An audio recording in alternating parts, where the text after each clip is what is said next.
Good afternoon, everybody, and welcome to today's webinar. Now They Understand, Easy and Effective Pronunciation Instruction for Beginning Level Learners. Today's webinar is brought to you free of charge by our friends at Burlington English, and I'd like to turn it over to Louis Paris to say a few words. Louis? Unmute myself. Thank you very much. Again, my name is Louis Paris. I'm the customer manager for Burlington English in Michigan. I want to thank you guys for allowing us to host today's webinar. And we're going to be talking about effective pronunciation instruction. That being said, I'm going to share my screen and show you some of the new stuff we have available. Let's see here. Okay. And if I can get my screen shared. Okay. Of course, nothing goes exactly like you need it to. Let me get the right screen here. Okay, so basically what we do in our new courses program, we have a speech trainer. I'm going to go into our new Burlington core here, and in student lessons, listen and speak. And we have a lot of vocabulary that's available for students. And of course, taking a little time to load up.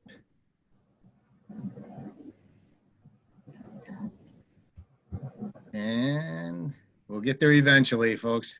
You gotta love technology nowadays, what we're all gonna be dealing with on a daily basis. We can see the presentation on our end, Louis. Yeah, it's on my end, it's loading up still. Well, anyways, there we go. So we're going to have a lot of vocabulary, and after about 45 minutes of students recording themselves, a speech trainer is going to pop up, and it's a little tab up here. As in 4 tabs heat. to it. So the first part of our speech trainer, and what this does, by the way, it analyzes and builds a prescription for each and every individual learner. So this computer recognizes what issues students are having with pronunciation. So they're going to be able to hear the correct way of saying a word, and then they're going to hear themselves how they said it. After they go through and compare, they're going to watch a quick video on how to improve that pronunciation. You are not saying, you are saying eat instead of heat. To say the sound, relax your mouth and breathe out strongly.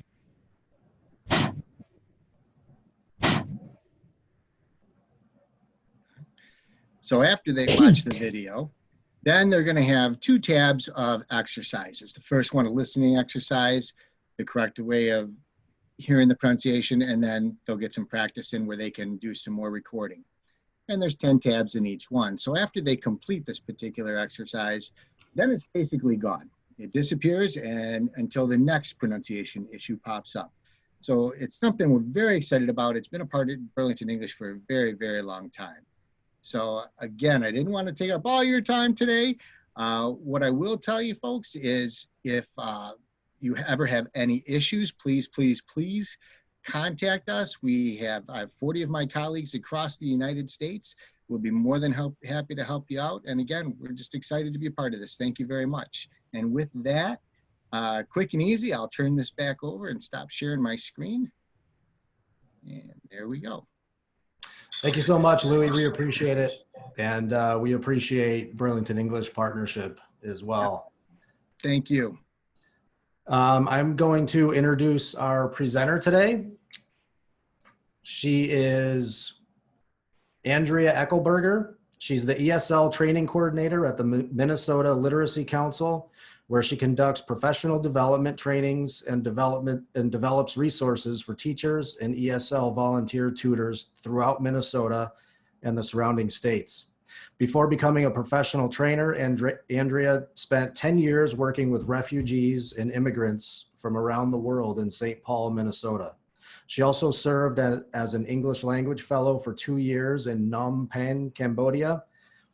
Andrea holds a master's in ESL from Hamline University and an ABE teaching license from the University of Minnesota. And with that, I will hand it over to Andrea. Thank you so much. I'm really happy to be here with you today. I'm going to go ahead and get my screen shared and we will just jump in.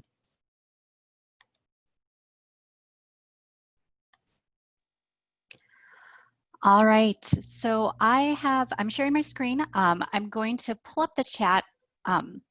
So if anybody has any problems seeing anything, and I'm also going to be periodically playing some videos. And actually, that reminds me, I need to make sure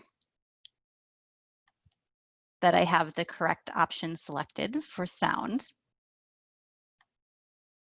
I'm really happy to be here with you today. It is a huge honor and always really exciting to be able to work with COABE and be able to do some presentations to reach a larger audience. Like said in my introduction, I'm the ESL training coordinator and I work with Literacy Minnesota. We actually very recently changed our name from Minnesota Literacy Council to Literacy Minnesota. So today we are going to be delving into my favorite topic, which is talking about how do we teach pronunciation and how do we do it effectively, particularly for learners who are at a more beginning level. And this is something that I personally have a lot of interest in. I was a teacher for a long time. And when I first started teaching, I wasn't doing anything with pronunciation. And I had a learner come in one day and she told me, "Teacher, only you understand me." She would try to go out in the community and speak the language that we were learning in the classroom. And what was happening was people weren't able to understand what she was saying. And she was having really negative experiences when she tried to use her language.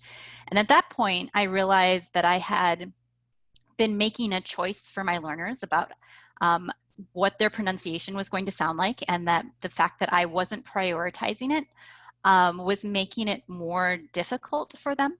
And so I started researching and digging into ways to see how can I help lower level learners from a variety of language backgrounds, not just one language background, but I think at that point I had 7 or 8 language backgrounds from around the world.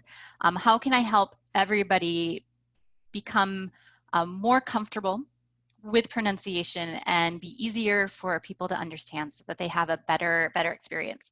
Because unfortunately for learners, not everybody has a teacher ear and not everybody has as much patience as they might find in the ABE classroom. So my objectives for our time together today are to just help establish some guiding principles for pronunciation instruction. We're going to be looking at 3 specific different pronunciation features and how they impact intelligibility. And so we're going to start with voice quality settings. We'll dig into word stress and we'll wrap up with intonation. And we'll be looking specifically at activities that integrate pronunciation instruction into remote and in-person teaching. So what I'm going to be showing you today are all things that you can do remotely, but these are all also things that you can do in person as well. So depending on where you're at and how you are delivering instruction, hopefully you'll be able to take some of these activities away and try them out with your learners right away. So just wanted to establish why we're here and get everybody on the pronunciation bandwagon. That idea that there's a threshold level that non-native speakers of English have to obtain. And if their pronunciation abilities stay below this level, they're going to have verbal communication problems no matter how much grammar and how much vocabulary they master. So that's what I was seeing with learners, that in my class that we were learning vocabulary, we were learning grammar. I knew they knew how to say it, but there was a challenge when they went out and were trying their language out in the community, that people were struggling to understand what they were saying, and so that was really impacting their ability to have effective and meaningful communication. And then for lower level learners in particular, the classroom is often their only source for developing a second language, or English might be a third language or English might be a fourth language. But it might be the only place where people feel safe enough to practice speaking their language out loud, the new language out loud. So it's, I just want to emphasize that it's really important that we are explicitly teaching pronunciation. We're talking about pronunciation, and we're giving people lots of opportunities to practice and to get some concrete feedback from the teacher and then also from each other. So I wanted to begin by sharing some guiding principles that come from the research and then that I found work really well with my own teaching for when it comes to doing pronunciation. Number one is that pronunciation should be embedded within the curriculum. Most of us aren't going to have the luxury of having a standalone pronunciation class. And actually, that's not the most helpful way to teach pronunciation.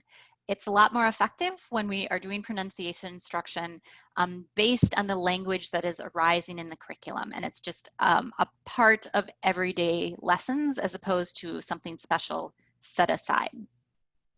Pronunciation should be taught explicitly. We can't assume that people will naturally pick up on pronunciation. There's a number of reasons for this, but one of the big ones is if there's a pronunciation feature or a pronunciation sound or a sound that isn't in your first language or your native languages, it can be very difficult for people to actually hear that sound. You need some brain training to be able to hear it. So when we're teaching pronunciation, we can't assume people will pick it up. We need to explicitly teach it, give practice, and do feedback. We don't want to wait to start teaching pronunciation. We want to teach it from the very beginning levels. And that's where the trap that I had fallen into, that there's so much to learn right now for my beginning level students, my literacy level students. I don't want to give them one more thing. Like, let's just work on getting the language out. We'll deal with pronunciation later. And it took that kind of cry for help from a student to realize what a disservice I was doing. And also when we teach beginning level pronunciation, we're really laying the groundwork for being able to recognize, for people to be able to hear and get in, pick up on pronunciation features outside of the classroom. We want to prioritize pronunciation needs and focus on features that have the greatest impact on intelligibility. So we are going to be looking at 3 features that are considered to be super segmentals. They're not the sounds. They are kind of going above and beyond the sounds. So thinking about what's going to have the greatest impact on your learner's ability to be understood.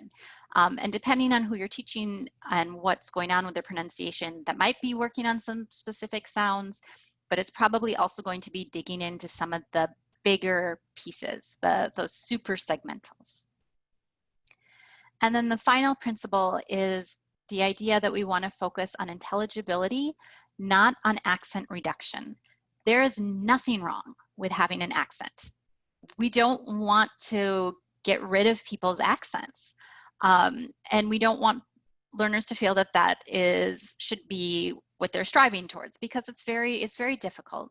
And again, there's absolutely no problem with speaking English with an accent. Everybody has an accent, depending on where you're from.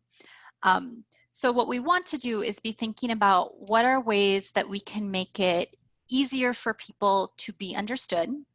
What are some tools that we can give learners that they can choose to use so that they are going to have an easier time communicating with people who are maybe native English speakers or who are non-native English speakers, but have a different language background than they do. All right, so I'm going to move us into our first topic that we're going to look at, the first feature we're going to look at. And this feature is voice quality settings. So what do we mean by voice quality settings?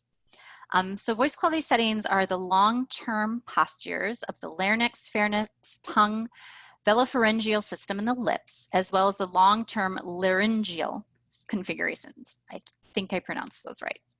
So basically, how does all of this, what you see on the outside and then what's happening inside the mouth and in your throat, how does all of this work together, and what are the movements and the positions that are held in order to produce a language?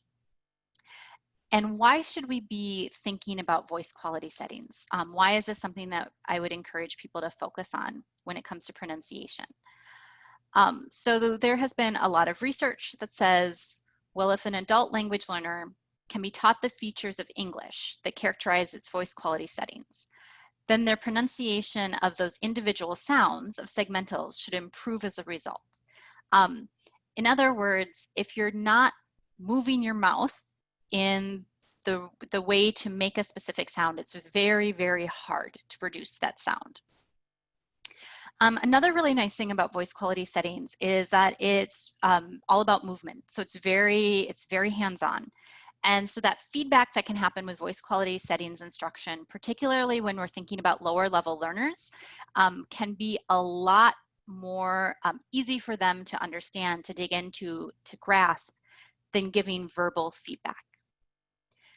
And I see you have some questions coming in. I'm going to be keeping an eye on time. I'm planning on pausing after each section to address questions, and then hopefully we'll have some time at the end. So feel free, enter questions, and then I'll be, like I said, looking at the time and trying to answer them at the end of each section. All right, so I wanted to actually show you what I'm talking about when I talk about voice quality settings. So I'm going to play 2 videos. These videos do not have sound. I am not sharing my sound. I'm doing that on purpose because I don't want you to think about what you hear. I want you to think about what you see. So I'm going to play the first speaker, the first video, and what I want you to do is watch her mouth. What do you see her mouth doing when she's speaking? And then what does that look like? What language do you think she's speaking? So again, there is no sound for this video. All right, let's try that again.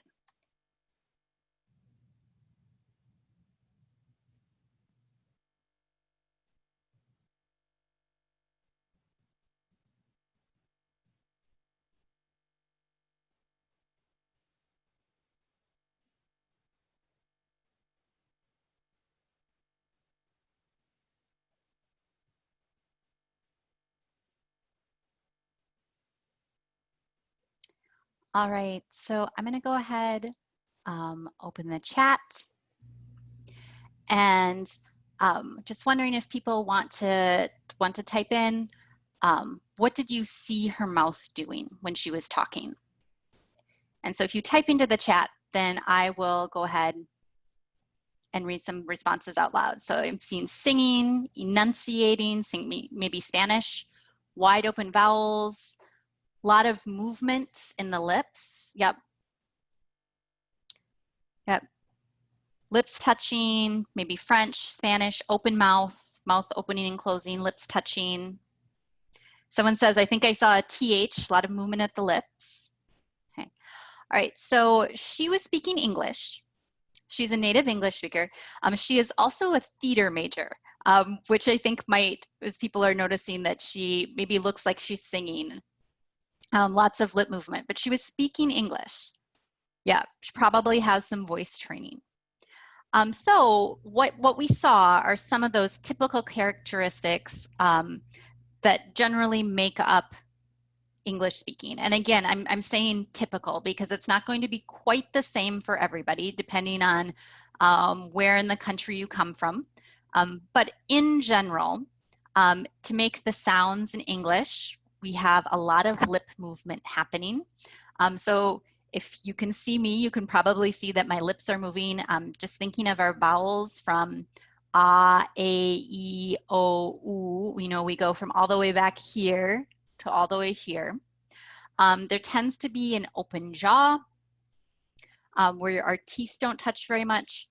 You can generally see people's teeth. You might see the tongue because a lot of sounds are produced with the tongue and the teeth, and vowels are produced towards, for the most part, more towards the front of the mouth. So those are some of the things that you might actually be seeing when somebody's speaking English. All right, I'm going to play another video. Same thing. And for this one, again, I'm going to ask you to watch the mouth. What do you see the speaker's mouth doing? What do you see his mouth doing?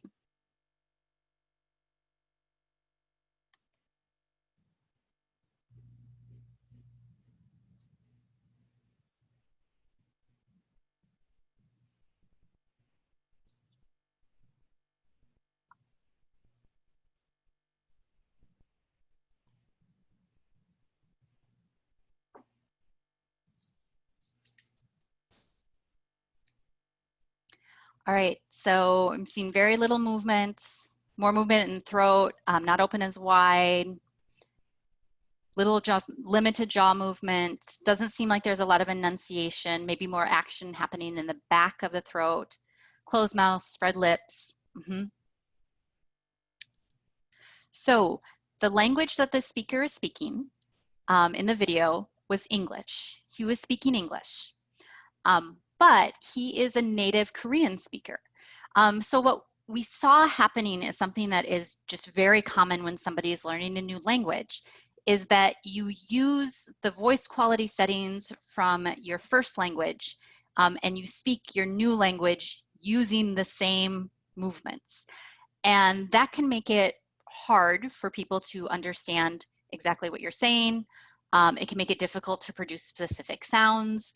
In English, we're going to be talking about stress and intonation, and a lot of times there's more mouth movement when it comes to stressed syllables and lengthening vowels. So while the speaker, like I said, was speaking English and he was using Korean voice quality settings. So these are videos that I actually have shown. I show my learners. If I don't have videos available, we'll do the same thing where I'll have them watch me speak and then show me or tell me what they see. And I'll have them watch themselves speak and then show me and tell me what they see. And then we talk about what's different and what's the same. So thinking about how can we teach voice quality settings to English? So like I was saying, having an actual visual model of being able to see what is the same and what is different between the two languages. So in English, we said tends to have an open jaw, lots of lip movement. You see the teeth, you might see the tongue. Korean, lips are spread. The jaw is pretty close together, so we don't have an open jaw. There's not a lot of back and forth lip movements. So this can be very helpful for learners to be able to actually see, and it gives us some language to talk about it. When I was working with beginning level learners, we would work on this, and the very first time the learners coined it American mouth. So that they wanted to practice speaking with an American mouth. And then when I would be learning words from their language, I would get reminders, teacher, speak with a Karen mouth. Teacher, speak with your Hmong mouth. So it gave us some language back and forth to talk about and some ways to remind each other. And again, I'm going to keep saying this. There's nothing wrong with using a voice quality settings from your first language in a new language. That's extremely, extremely normal.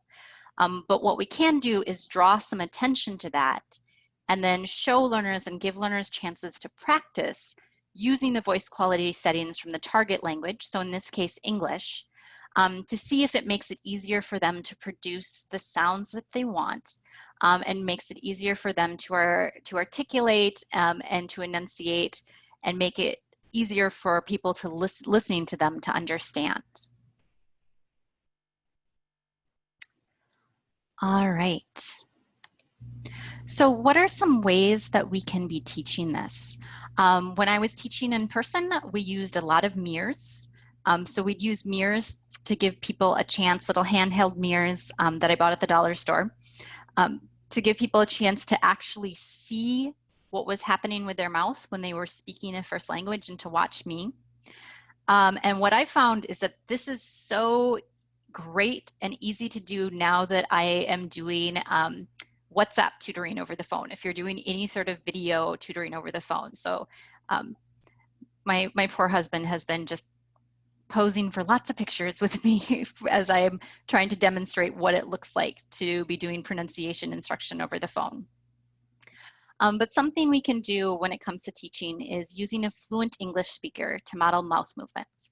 This does not have to be a native English speaker by any means, but somebody who's fluent in English and has high intelligibility is easily able to be understood. Then we can have learners watch and then imitate watching themselves on their video. So now that if you're doing video calls, if you're using Zoom, if you're using Google Meet, if you're using WhatsApp, people don't even have to turn anything else on. They can just be doing this in whatever learning platform you're using. But the idea is that you want to imitate the speaker's mouth, the fluent speaker's mouth, and try to get your mouth to look the same.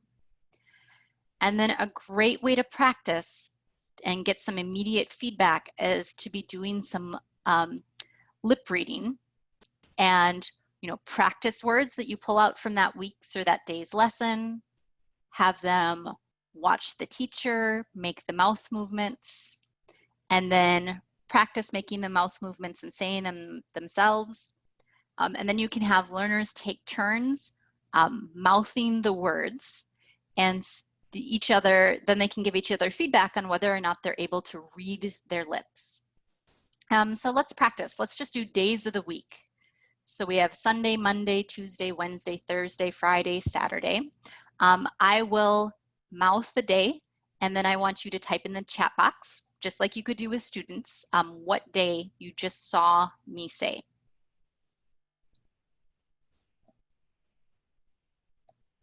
Yep, Friday. Let's try one more. Yes, Wednesday. So you can see how you could have learners be doing this just with whatever weekly vocabulary they're working on. Watch the teacher, practice watching themselves, and then practice mouthing, and then you get that immediate feedback. And they can actually be watching themselves as they're doing it and adjusting as they go. All right, so I wanted to see in the chat box if people had any other suggestions for ways that you could practice voice quality settings.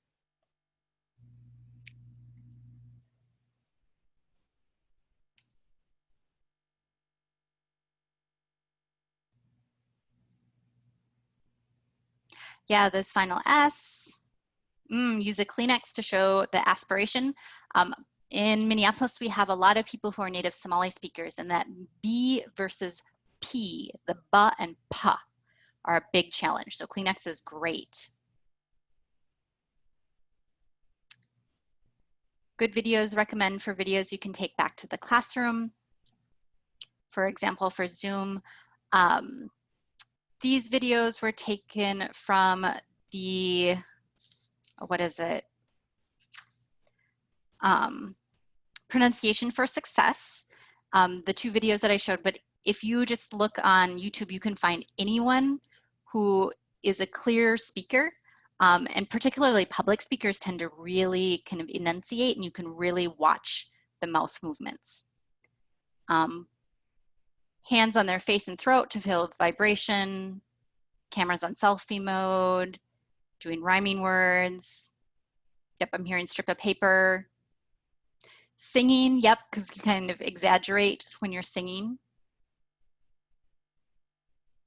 Oh, try and listen and try to imitate the fluent speaker, why they have their eyes closed so they can focus on making the sounds.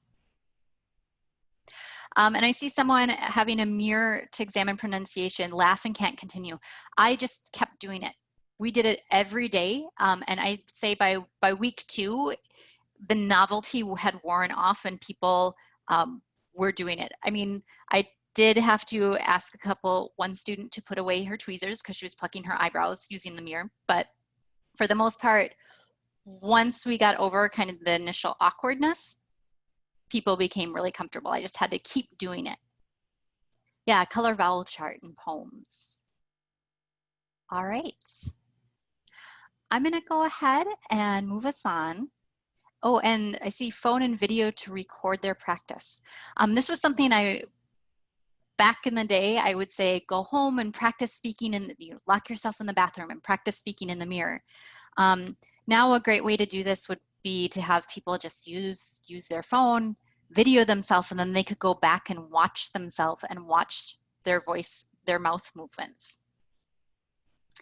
And I did want to point out that I think this will be sent out as a PDF to everybody.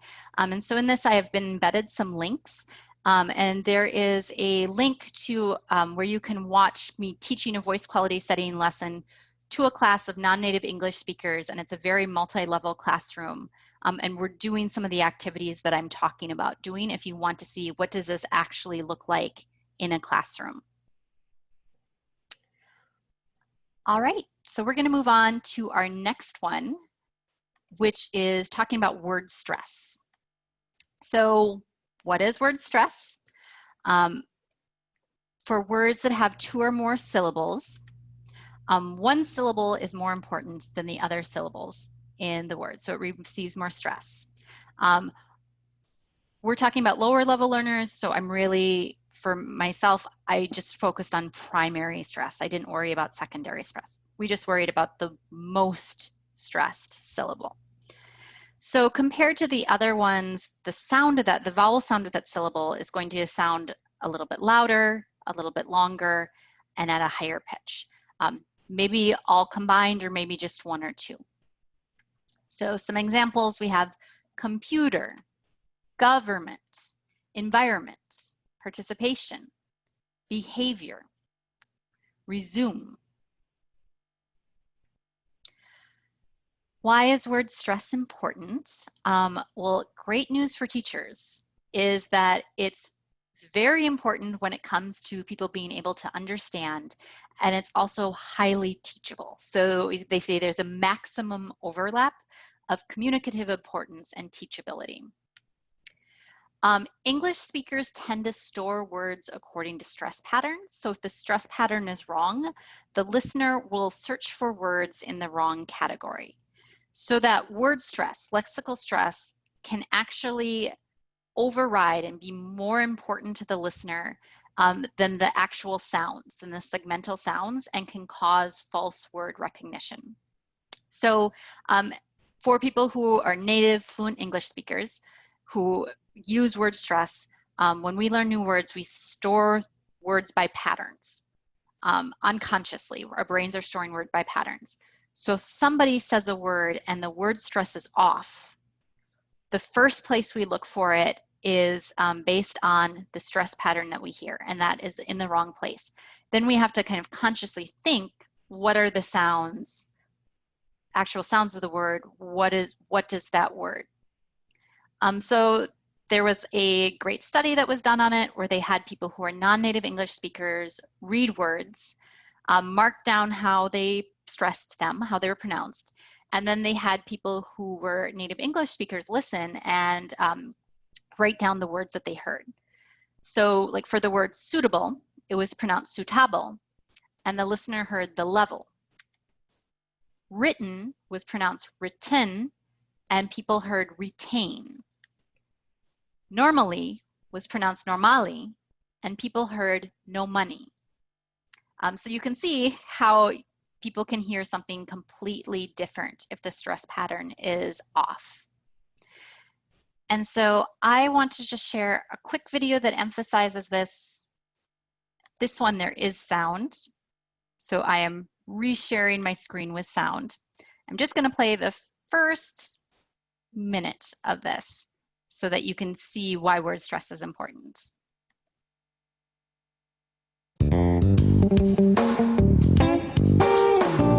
Okay, hon. All right, then I'll see you around 10. All right, bye-bye.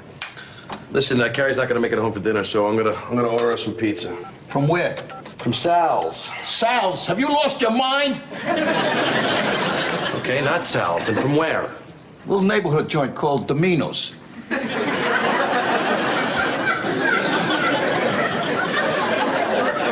Domino's? Yeah, that's it.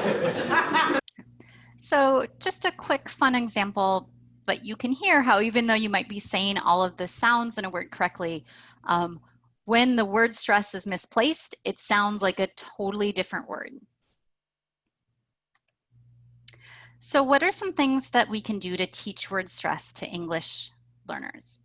I'm going to just quickly talk through this and then I'll actually go in and demonstrate some things. We can listen and count syllables by doing tapping, clapping, and finger counting. Identify the stressed syllable. Controlled practice producing the stressed syllable, grouping patterns by word stress patterns, and always making sure that we are using words from the context of the lesson and that we're then putting them back into the larger context of the lesson. So let's see what this might look like. So let's say we have our literacy level learners, beginning level learners, and we have a really simple reading that we're doing. And so we are going to pause and we're going to do some practice with pronunciation and we're going to use words from this reading. So one of the first things we want to be thinking about doing is helping people be able to count syllables because you can't identify which syllable is stressed if you can't hear individual syllables. So for this, there's a lot of different things we can be doing that help and work well when we are doing video teaching, when we're teaching online. So for example, I could say breakfast, breakfast. How many syllables does it have? Let's tap it out. Breakfast, breakfast.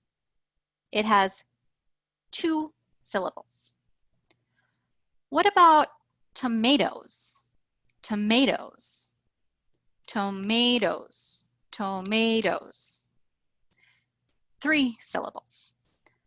So this is where you can do, I like to do tapping. I always, for whatever reason, did the tapping on my arm and had learners tap on their arms, but you can also do clapping.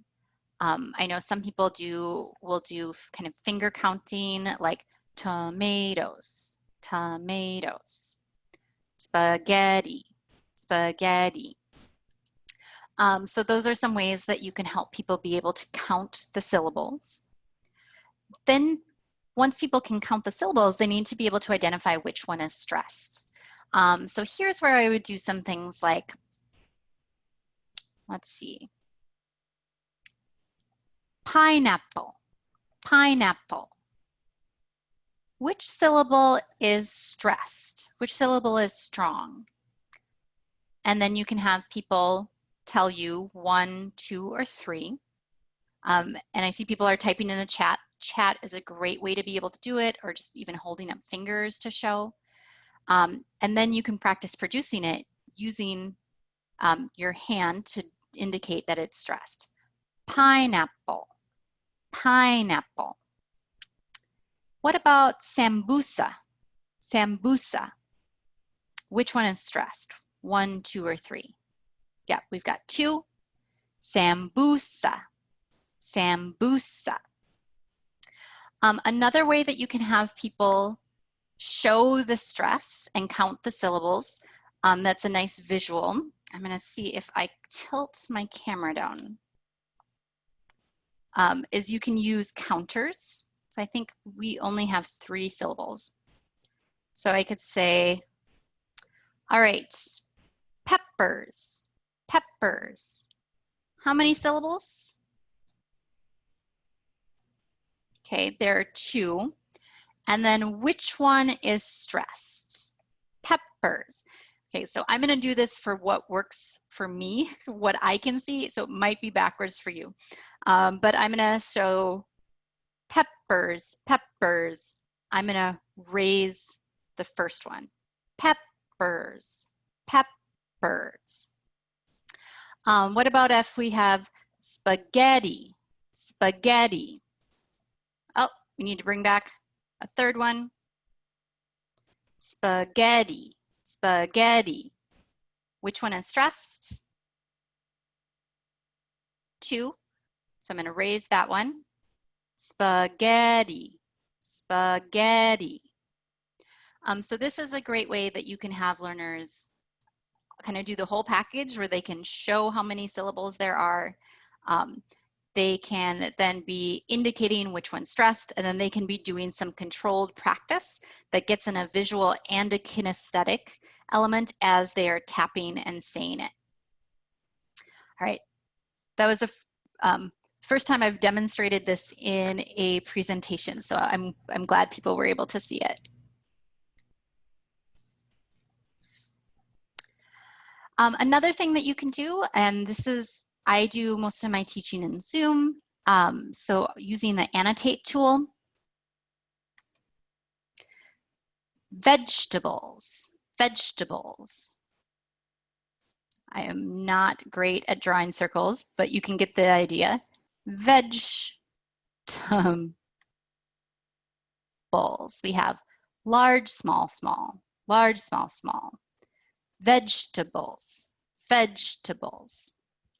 So you can be having learners be drawing that, doing annotation, or you can be showing, doing annotation, and then practice saying it out loud. So if you are, sharing, doing a Zoom screen, you have a reading, maybe you go through and you mark out what are the stressed syllables working together. This looks much nicer.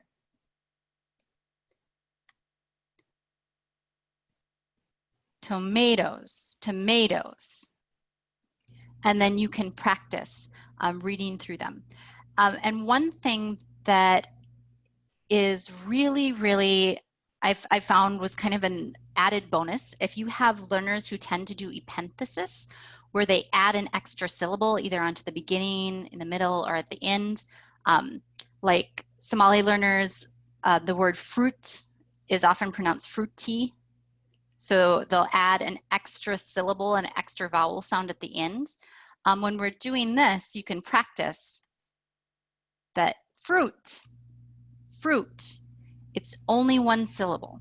It's not fruity, it's fruit, just one. So this can also help with learners who are doing too many syllables to help be able to understand and condense down into one.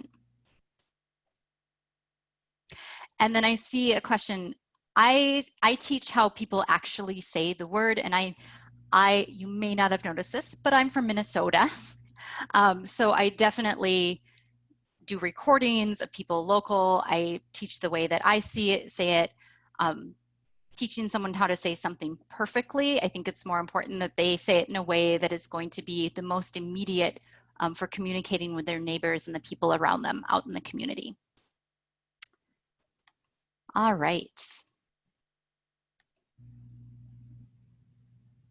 And then another way, and I think I saw somebody type this in the chat, when you're moving into doing controlled practice, there are few things better than doing the rubber band. And I'm sure this is kind of tried and true, but it's tried and true because it works. And the reason it works is because when we were saying what makes a syllable stressed, it's actually what research and what people who do a lot of work in pronunciation say is it's the lengthening of the vowel that has the greatest impact. So if you have people pulling a rubber band, let's see, spaghetti, spaghetti, that helps lengthen and pull out the vowel that's occurring during the stressed syllable. And that's a really important thing for people to practice. So can't stress it highly enough that using the rubber band and having learners do some controlled practice with the rubber band, which helps them lengthen the vowel in the stressed syllable, is really, really helpful.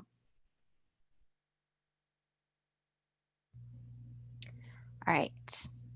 And then the last thing that I'm going to show you how to do with doing this word stress is through building up some perception, being able to identify and group words according to their stress patterns. And this is also helping people to start to be able to do that kind of mental inventory. So we have a chart with 1, 2, 3, and 4. Number 1 is the words that have a stress pattern. 2 is the words that have a stress pattern. 3 is and 4 is So I'll say a word, and this is exactly what I would do if I was working with learners. Say a word, and then you can have them either show with their hands, 1, 2, 3, or 4, or we can type in the chat. So if I say water, water. Yep, 2. What about spaghetti? Spaghetti, 4. Let's say pineapple, pineapple, 3. And what about dates, dates, 1. Exactly. And so this is just a chart that I create just based on the stress patterns that I see in the words that are coming up in the reading. So you can also switch it around if you have some longer ones, or maybe you even have ones that's so you can just create a really simple chart and fill it in according to the stress patterns that you see in the work you're doing with the vocabulary and that you want people to practice. Vegetables. I say it in 3 syllables. So that goes into that counting how people, like how I would say it naturally. And then just want to remind people that you always want to bring it back to the big picture. So whatever pronunciation feature you're practicing, make sure that the language you're using is pulled out from the lesson, the vocabulary, the language, what they're doing in the regular lesson. Do some practice and then make sure you're putting it back in so that they see how it works all together. And if you can get people to be able to do some communicative practice back and forth while still providing some feedback on that specific targeted pronunciation. I see, how would you correct a students? I would count it out. It's students, students. And I'd probably also incorporate some watch my mouth, because it's the students. So get them to use voice quality settings with a combination of counting and tapping out syllables, so that try to stop them from adding that extra syllable at the beginning of the word. All right, want to see if people have any other suggestions for ways that you could practice word stress. Yeah, spaghetti, spaghetti. So it followed that pattern. Oh, I like that idea. To have them do some linking in school.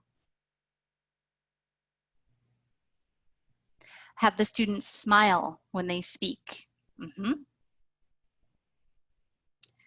Ooh, learn to create the intonation pattern backwards using rhymes. Oh, great. Having sit, maybe sit, stand, sit. So stand on the stressed syllable.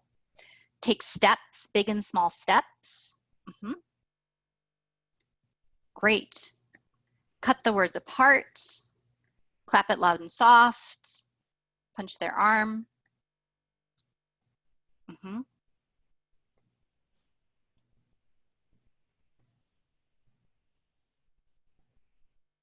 All right, great. Well, I'm going to move on to the last feature because I want to make sure we get through it, because we are going to be talking about intonation.